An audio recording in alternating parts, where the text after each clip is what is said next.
Where do you think some of the worst air quality in the nation was this time last week? Would it surprise you to know it was in central Georgia?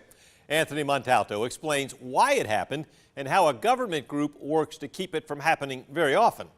Take a look at this interactive map from AirNow.gov. According to this map, much of central Georgia was in the red for air quality last week. That means an air quality somewhere between 151 and 200. That's in the unhealthy range. In the unhealthy range, everyone may experience health effects, and folks who are sensitive to air pollution may have more serious side effects. That's also according to AirNow.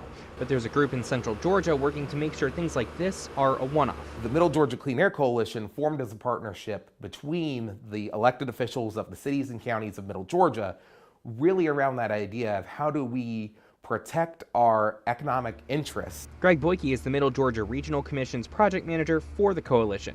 He says when the group got started about 20 years ago, the air around here wasn't up to standards, mainly around industrial areas like Plant Shearer. Today, that looks forward now to more of the scattered non-point sources of pollution, such as the hundreds of thousands of tailpipes that go through Middle Georgia on a daily basis.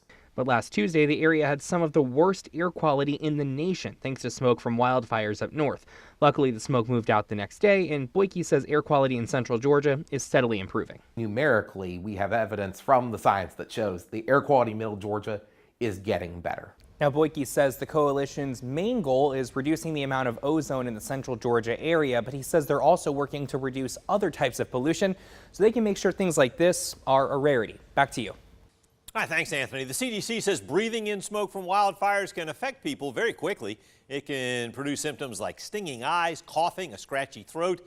Some may also have trouble breathing. The group says people with COPD, asthma, or heart disease are especially at risk. Right now, air quality in Macon is at 56. That's moderate. About 2 hours ago, it was at 112, unhealthy for sensitive groups. You can check the quality at AirNow.gov.